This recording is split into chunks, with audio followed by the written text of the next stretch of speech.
Hi, good morning, good morning, good morning. It's Lakhi Singh, the property fixer, here on a usual Monday morning in the office today. Unfortunately, VJ Sal couldn't make it in today. So it's Lakhi Singh, the property fixer, coming to you live from our offices in Mayfair. So I hope you're all well. I've got quite a lot of information to share with you today. I'm going to be talking to you about, what the banks don't tell you about repossession. So that's a massive topic. It's a lot of information to cover. So hope you all had a great weekend. So where should we start? Why is it, first of all, that we've chosen this topic, what the banks don't tell you about repossession? Number one is that we've got over about 15 years of experience now in dealing with this particular topic. And it's become a bit second nature for us. I'm going to try and see if I can.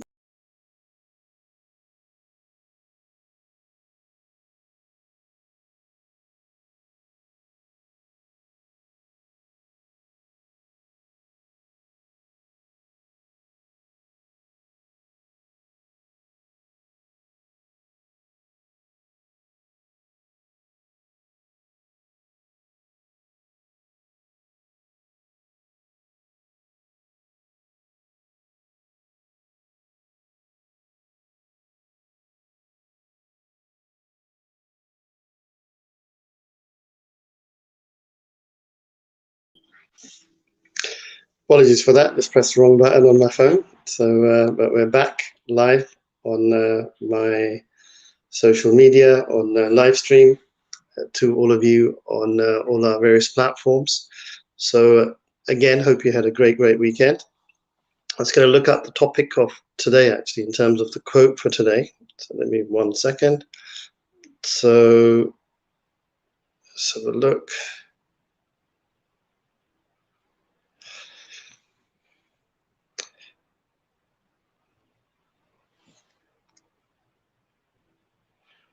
I don't think I've got a quote for today, actually. So I'm just looking it up on my WhatsApp. I think it's, in fact, I do have it here. Don't limit your challenges, but challenge all your limits.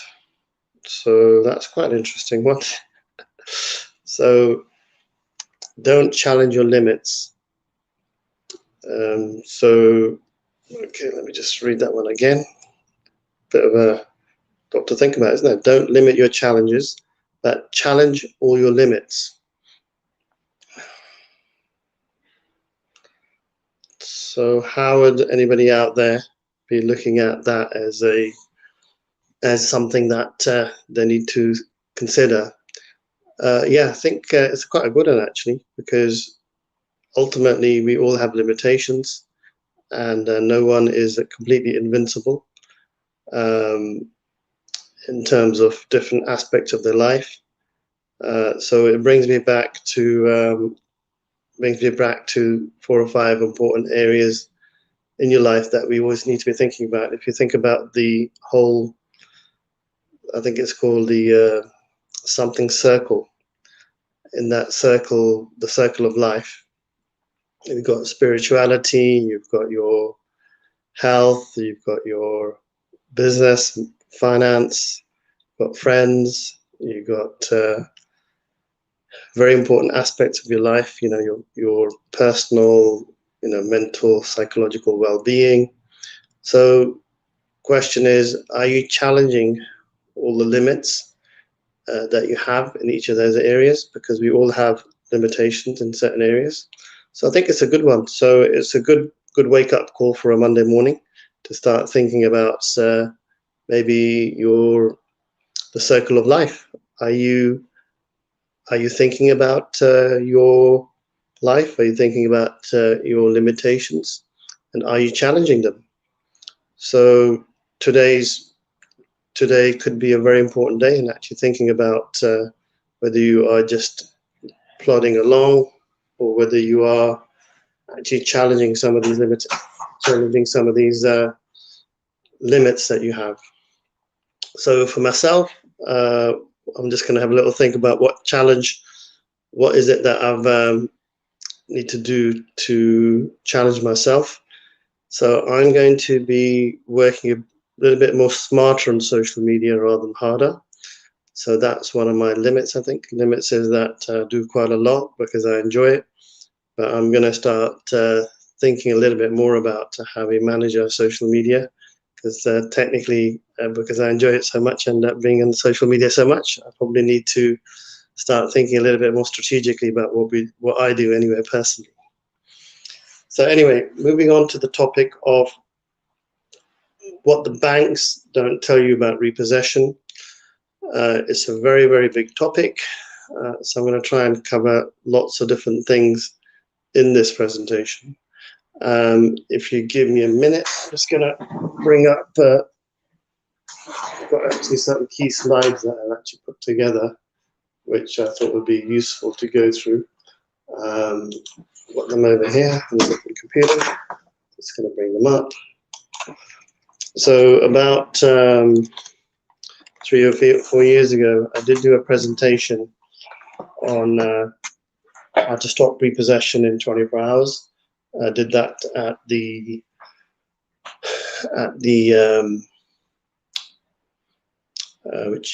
Aston Bond Solicitors with Mani Chopra. I've also presented on how to deal with negative equity problems in Bolton quite a few years back now at the Property Investor Show there. So somewhat, we've been doing this type of work now for 15 years. And I'm just going to look up for you key titles that we used at the time.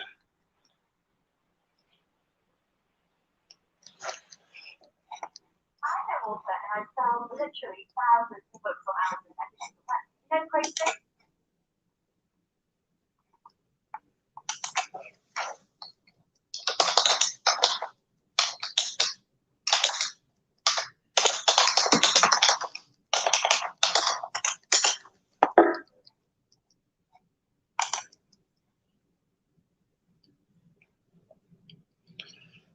So again, what is repossession?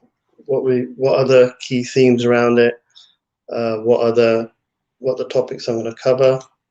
I'll quickly give you the key points and just bring them up to make it easier for me. Okay, so you get 3 different types of repossession, first of all. So I'm going to try and give you the basics so that when we come into the detail of what the banks don't tell you about repossession, you can then more easily understand the topic itself. So number 1, you've got homeowners, which can get repossession problems.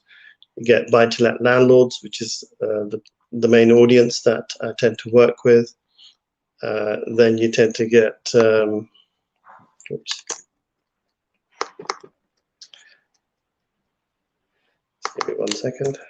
I've got 2 or 3 laptops working here in conjunction. This one's just gone quiet.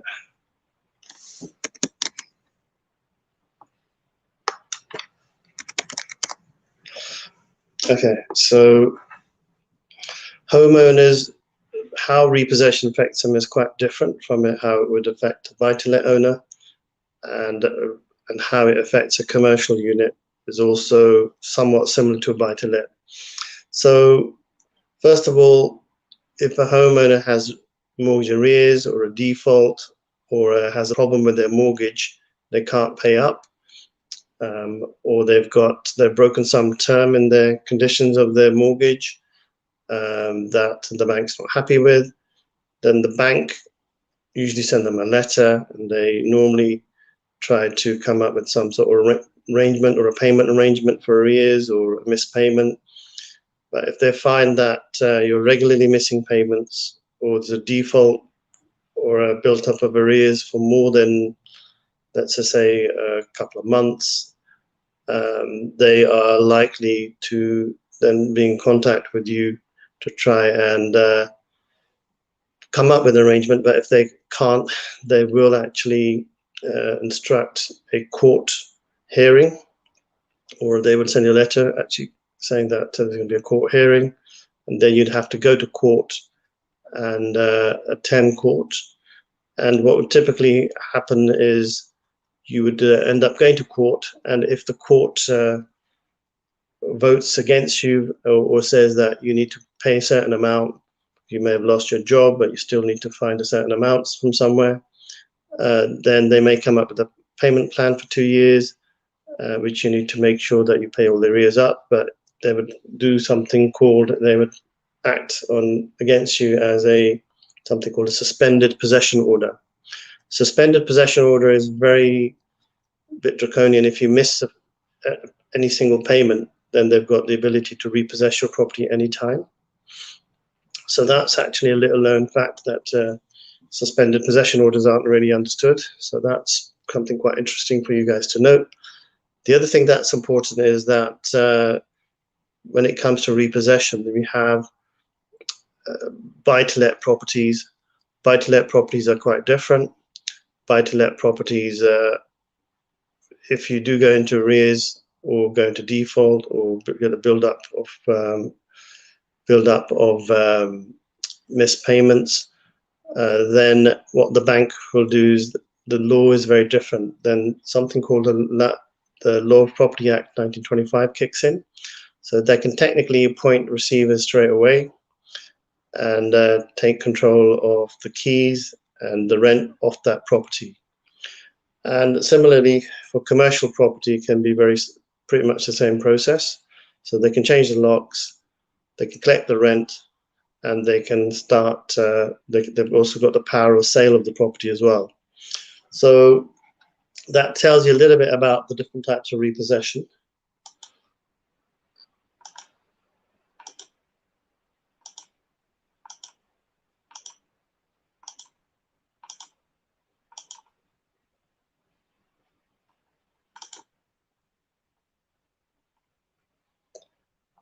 So just to reiterate, I'm going to talk about the different types of scenarios that you can get with the residential homes now as well. So if you've got a residential house, you could actually get banks being a bit aggressive.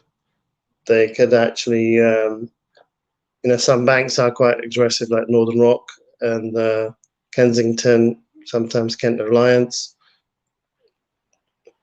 And if you get into arrears or the end of a loan period, they're quite different things. So repossessions actually occur for different reasons.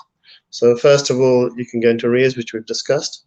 But we also, if you come to the end of your loan, but your income may not be the same, you may not be able to refinance, or from an age point of view, you may not be able to literally be able to refinance out. So you may have lost your job, or your income multiples may not work for a residential property. For all those reasons, are typical reasons as to why the banks actually take a stance of taking you to court. Okay, so next scenario is buy-to-let. I'm going to go into a bit more detail. So which are the type of banks that may actually get a bit aggressive with you? So the first bank that may get a bit aggressive is Mortgage Express. The second bank is a company called CHL, and typically they tend to get aggressive, again, for similar reasons as to a residential property, but with a buy-to-let, if it's gone into arrears, or you've come to an end of loan, or you've broken the terms and conditions of that. Sorry, somebody keeps on calling me every 5 minutes on social media, sorry, on a phone call, so my line keeps on kicking out. So again, inability to refinance. You may have, in this current spate, you've got a lot of landlords who've got tenants who haven't actually paid them their rental dues. So that's actually created a bottleneck. Or there's a lot of loss on jobs, etc., which is also an issue. So the end of loan is actually quite a common issue with a lot of buy-to-let properties, as well as another nuance is some landlords have actually decided to actually go live in one of their buy-to-let properties, but they haven't declared it to the mortgage lender, because a lot of reasons is typically they tend to get a cheaper rate if they've got a, well, typically you get a cheaper rate if you're residential, but if they're going back into the house and living in it without permission, they've broken the terms and conditions of the bank's terms. So that's another reason that a bank could get aggressive or want to appoint receivers. So let's see.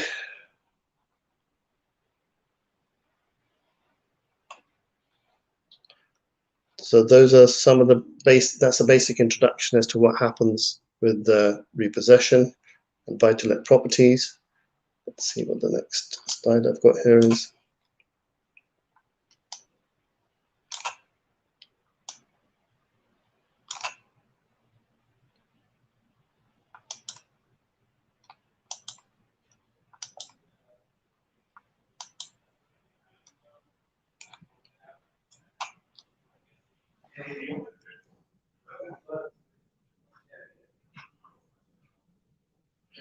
So I've got a couple of case studies that I can go through, which I will do in a minute. But I wanted to try and cover a few more topics today because I have done this presentation before on the internet. So again, I'm going to talk to you about the facts about mortgage arrears and repossession. So, I mean, a lot of people actually forget to read the terms and conditions to their mortgage. So you may be missing a really valuable lesson on how to stop a repossession occurring. So today's session is really because Vijay Sal couldn't make it. His helicopter, I think, is stuck somewhere else on an island somewhere. I'm actually doing the whole 1 hour, but I'm sort of making it a little bit more about repossession today, because that's the topic that we're specializing in. So the typical questions that you actually hear about banks, what they do. So the truth behind why the banks want you to lose your property, myths and facts about repossession. So basically, everything in the mortgage terms has been written in favor of the lender banks. So we can offer 15 years of advice on how to tackle that unfair mortgage terms. So we've got a lot of specialist skills in actually dealing with these types of situations, but a lot of people don't understand them. The other question that's quite common about what the banks don't tell you is, did you know that 2 months is all you need to lose your properties to the bank? So owning a property is not as easy as you think. So we basically teach people how to handle the bank's mortgage arrears department and create clever solutions to avoid repossession. So that's where we have expertise. So another common issue is that banks don't need a court order to possess your buy-to-let. It's shocking but true, but we expose the truth about repossession without a court order. So all of these things we would do if you've got any repossession issues. We're happy to sort of meet up with people and go through it with them. We also expose the truth behind mortgage arrears, because the banks can punish you against all mortgages, even if one mortgage is in arrears with your buy-to-let properties. So there's something called the dreaded all monies charge. So we're specialists in understanding some of these technical terms and actually how they're applied by the banks, unraveling them and getting you out of these sort of complicated issues. And I mean, does anybody out there really understand what default means? The bank has more than several reasons to put you into default, even if your mortgage payment is up to date.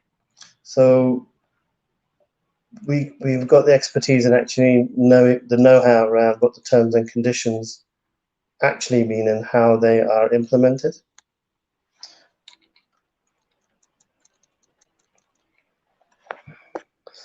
And this is quite a funny one. Don't think there is such a thing as a good bank when you're facing repossession.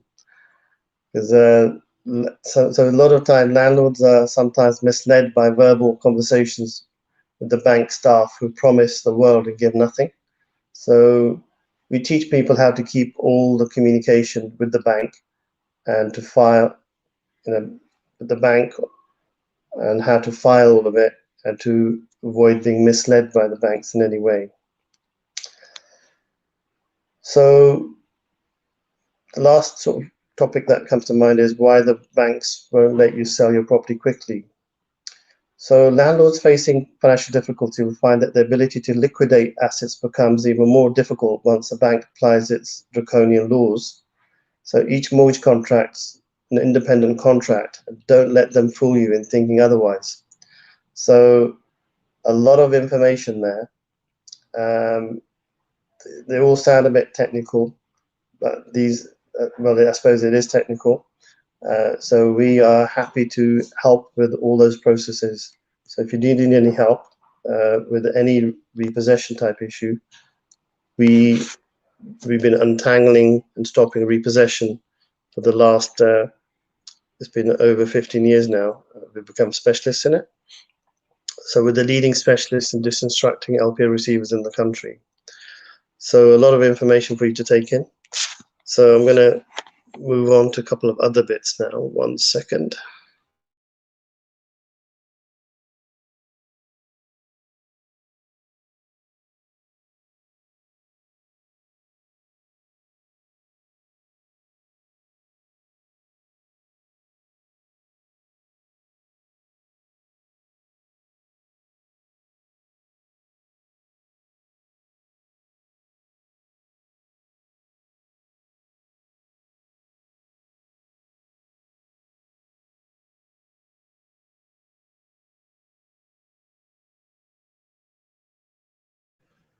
Right. I'm going to try and cover with you now what are the strategies to deal with major problems in your property portfolio. So how do you stop repossession? How do you deal with credit repair, negative equity? So the key strategies for stopping repossession, I mean, the key thing is prevention is better than cure. So most important thing that you should be doing is to avoid repossession, whether you're a homeowner or a buy-to-let owner, is to just make sure that you've understood the terms and conditions of your mortgage. Now, the problem with the system is that most people just buy a property, sign the terms and conditions, and they don't realize the implications of what they're signing, and they don't understand the technicalities of it. I mean, in my view, just like when you're buying a car and then driving, and if you're in order to pass the test, there should actually be some sort of basic training course for people about how repossession works, what happens if you go into arrears, what are all the different possibilities. So basically, when you get 3 points on your license, where you got the choice of going in for a 4-hour training program on how to improve your highway code skills, you normally come out and then you don't have to put the 3 points on your license. I think in the same way, a lot of homeowners and buy-to-let property owners, there should be something there which actually educates people as to what can happen to them. But in this case, rather than you being a nuisance to other drivers or causing accidents because it's very dangerous, in this case, you potentially be having skills or knowledge to be able to save your house from repossession. So I think my view is that if somebody put a training course together on all the do's and don'ts of actually running an effective home in terms of its finances and the understanding the terms and conditions, I think there should definitely be some sort of training course about that. that would probably take me out of a job, but that would be good actually, because it's quite a sad thing to see so many people who don't understand the laws around repossession getting into trouble. And the same way for buy-to-let and commercial premises. I think anybody that actually takes on any of those responsibilities should also probably be given a training course on how to deal with commercial assets, the buy-to-let asset, and work out how they can basically deal with all the risks around potentially losing their properties. So if you're a homeowner, one of the key things is it's very important to review your property regularly in terms of its terms and conditions. Morning, Mandu. Good night. How are you doing? Haven't seen you for a long time. Actually, I've got about 6 or 7 people saying good morning now. So good morning, Raj. Good morning. Good morning, Raj. It's also got who else is on there? We've got Hazel, got John Smith. We've also got Carolyn is that. I've got about 15 people coming online now from different platforms saying hello. So good morning to all of you. Hope you all had a great weekend. Mandy Sandy saying, I'm good. How you doing? I'm doing all right, Mandy. How you doing? It's not bad for Monday morning, eh? Trying to do my American accent. So going back to repossession.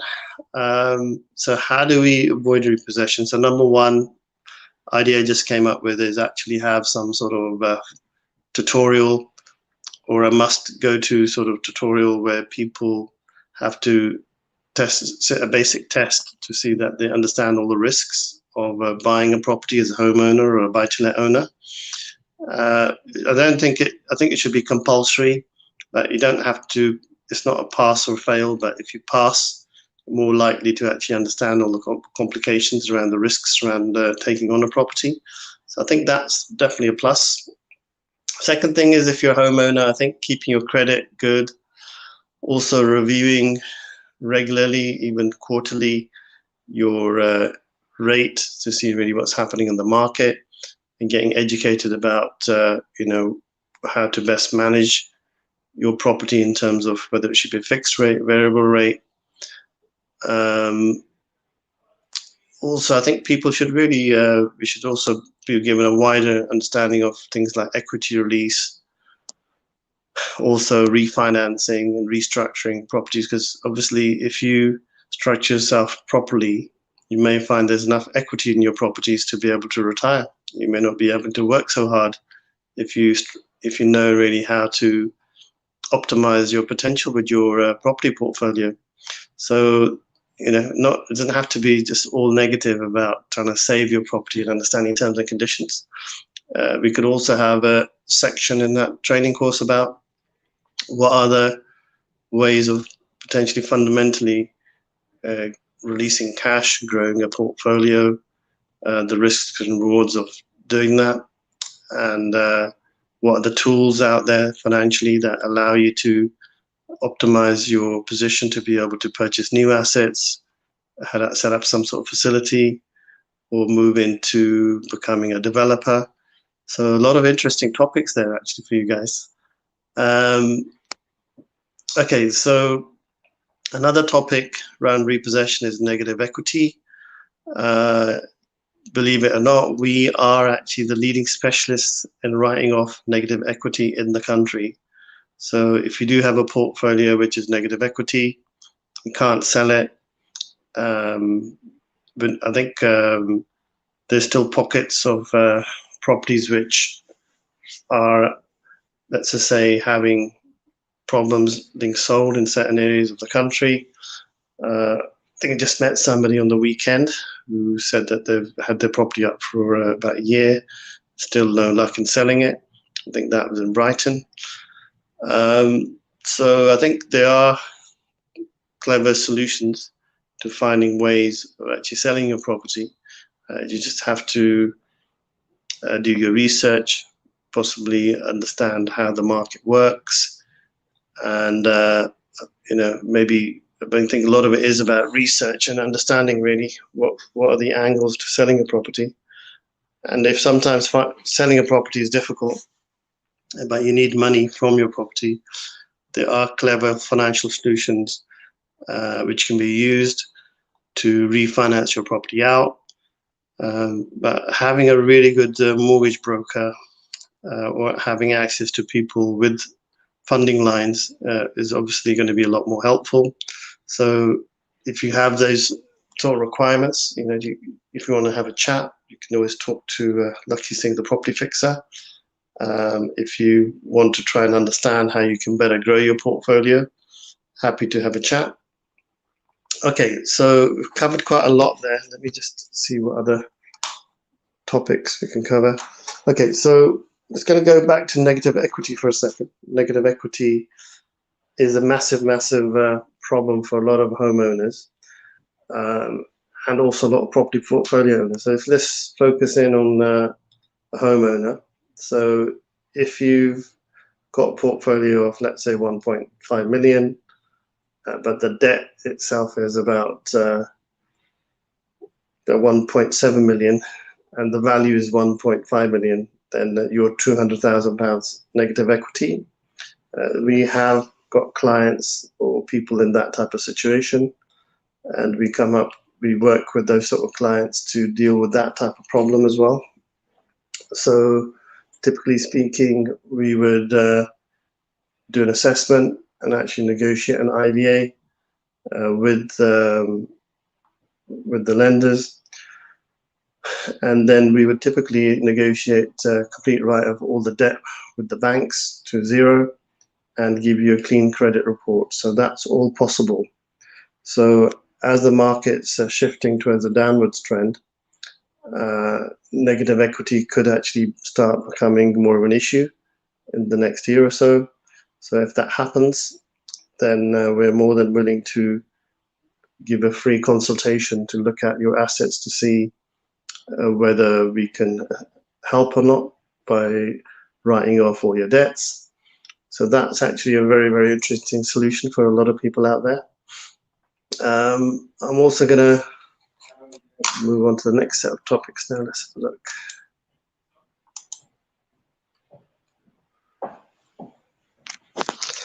So question is, why is it that you'd want to use Lakhi Singh, a property fixer, to help with these type of problems of stopping repossession? So we've got a whole list of answers here. So we're a one-stop shop for all back-end solutions.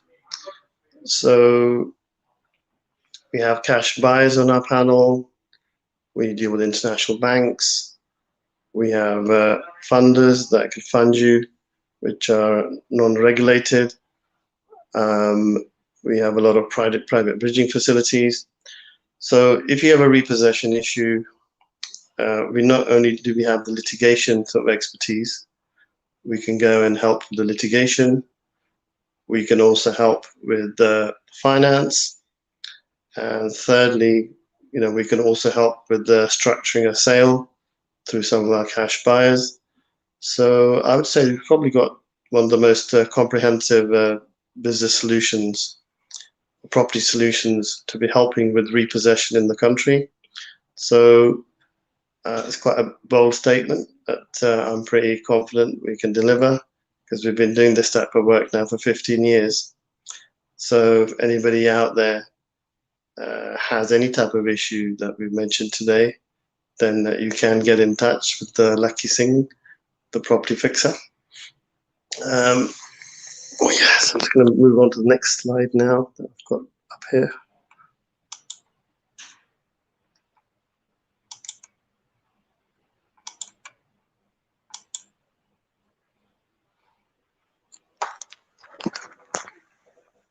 Okay, so how do you grow your portfolio? So we focus a little bit on the negative, about all the problems you can get in repossession, but obviously repossession is a negative issue, is a problem. But what are the best practice, good practices to further develop your portfolio for growth. So I always say, you can't really grow your portfolio unless you're completely, you've actually done an audit of it and actually filled up all the cracks that you've got in your portfolio first, because you can't really grow anything. You can't really grow anything if you haven't dealt with the basics of your portfolio and getting it tidied up.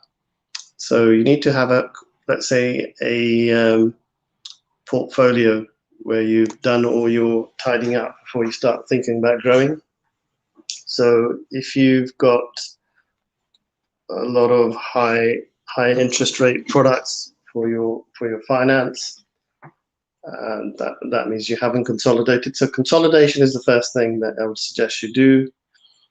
If you've got end of term issues with some of your products, that's critical that you look at those. If you've got negative equity issues in one of your properties in your portfolio but not sure how to handle it, or you've got quite a large level of negative equity properties with good cash flow that don't know what to do, then again, you need to start thinking about consolidating. So a lot of people actually don't really know what consolidation actually means in its entirety.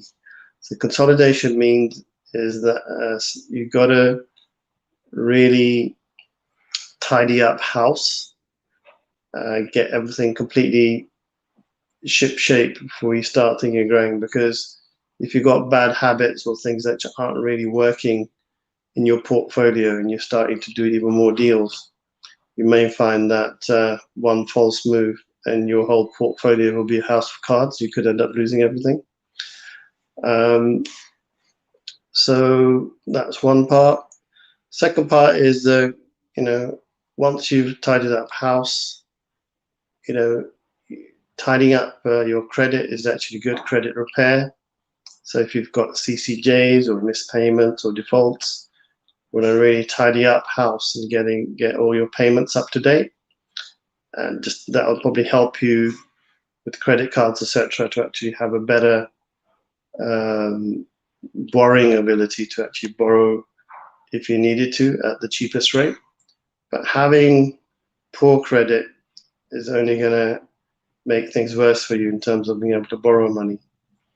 So I would say that you really need to actually get your house in order when it comes to tidying up all your bill payments, just make sure you don't get any missed payments, etc. So that's very important, just making sure that if you're not really the admin type of person, not very good at keeping on top of your paperwork, then I would suggest what you do is you go maybe get a bookkeeper or get somebody in who's more admin diligent, because you may be a very good deal maker but may not have the good discipline to be able to manage your accounts. So I think you should actually know your strengths, weaknesses in this area.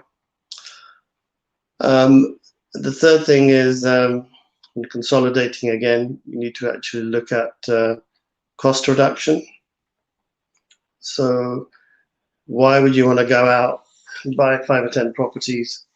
Because if there's a clever way of actually re-engineering or doing an audit of your properties and seeing if you can reduce cost, you may find it's more profitable just tidying up what you've got rather than to take on more debt.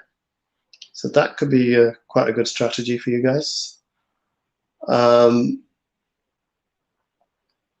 So what else can you do? So basically, you may find you have a lot of money trapped in your portfolio. And once you've consolidated, tidied everything up, you may realize actually the value of your assets in certain properties is a lot higher, or they may have development potential. So you may not even need to go out and do too much hard work in getting more assets, when you could, again, tidying up the finance, getting money out, or developing that property, or getting planning on the site that you already own. So there's a lot of potential that you have in terms of getting your property. I've got some of the staff arriving. That's good. Can you say hi, Braham? Hiya, morning. You right? Like to put everybody in the spot when they come in. So Vahan is heads up bridging finance for the company, and he assists in a lot of the legal work as well with clients. So basically, we've got a huge team of about 14 people working with us across various parts of the company in the bridging finance, refinance, to legal work, to sales work, and the company's growing. Anyway, going back, what else should you be considering? So finance is important. So you can refinance and get better term rates now. You can actually know of one client that she borrowed 50 million, and we managed to get him a 1% rate. But the residential property he owns is worth 100 million. So 1% rate is like the cheapest on the market. Now, obviously, what comes down to packaging your deal up in a way that allows us ability to help you close business or help you get that deal. So we would package it all up and actually present it for you. So that was quite a good one that we assisted one of our clients with a major investment bank.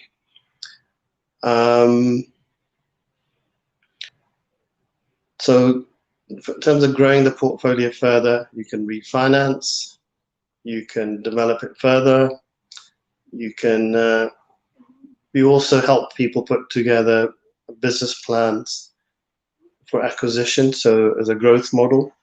So what type of assets they should buy, what sort of model they should go for. Is it going to be rent to rent? Is it going to be service accommodation? Is it going to be buy land, buy develop, buy land, get planning, develop, buy land, get planning, sell?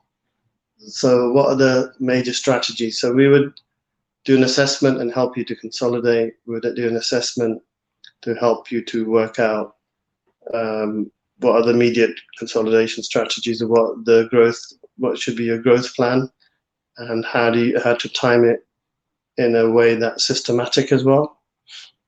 So a lot of information to take in there for you guys. Okay, a bit of a bad back after hockey. I played hockey on the weekend, so 1 second.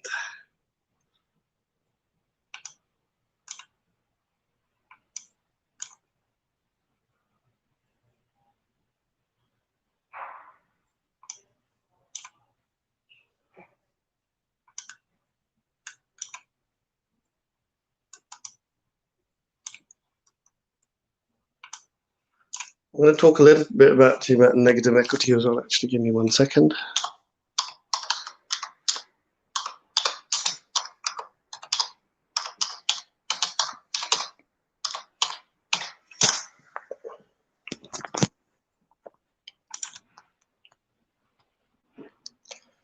So in June 2013, a while back now, I did a presentation.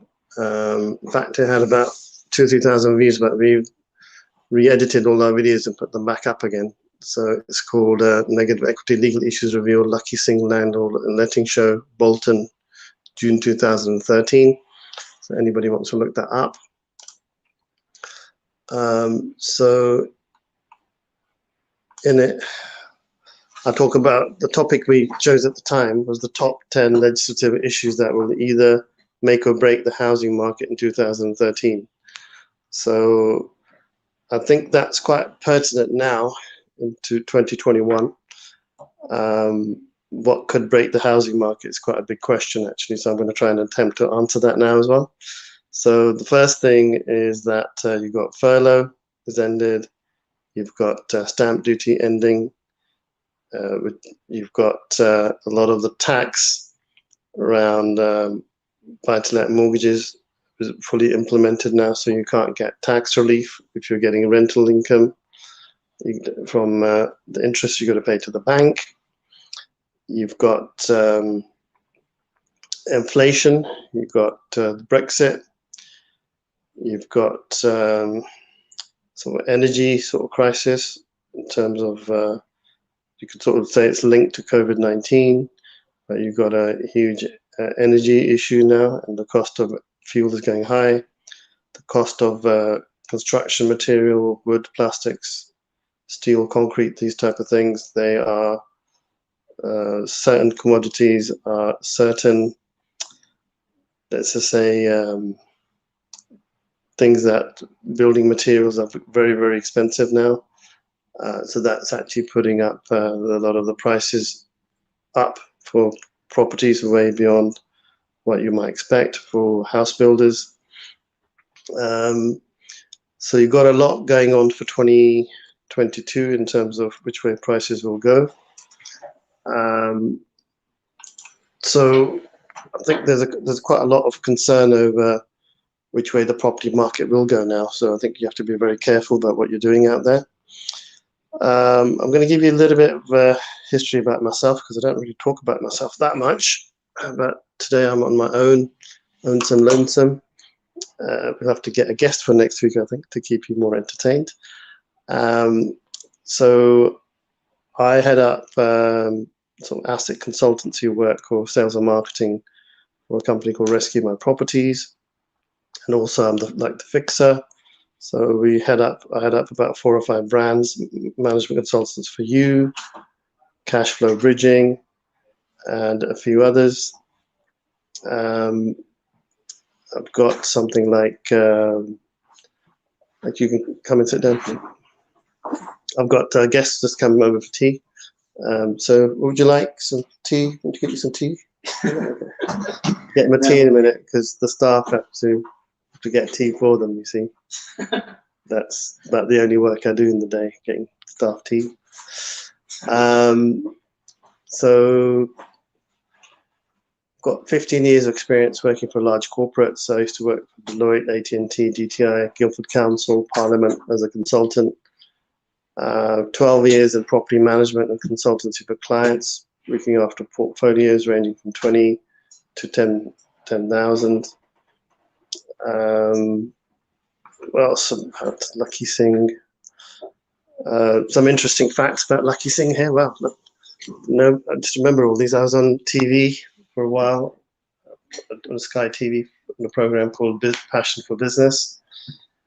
I also went to a live debate about the housing, social housing, at the Evening Standard housing debate, which is still on the internet somewhere, believe it or not.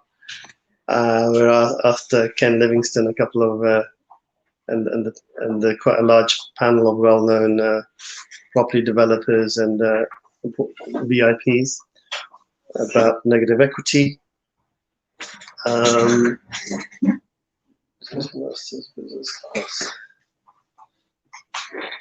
I've also been on Dragon's Den as well, I think, a little while back.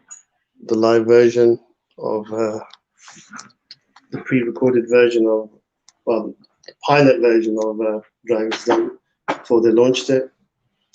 I had a one-to-one session with Duncan Bannatyne about 15 years ago now.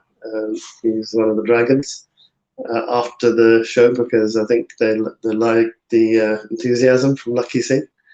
That enthusiasm hasn't gone anywhere, by the way. Still here. Boom, boom. I also worked for Lord Putnam in Parliament, working on the parliamentary website. I've also worked with various property companies, just talking about my experience in property. But I haven't done that for a while now, actually, so that's quite interesting to know.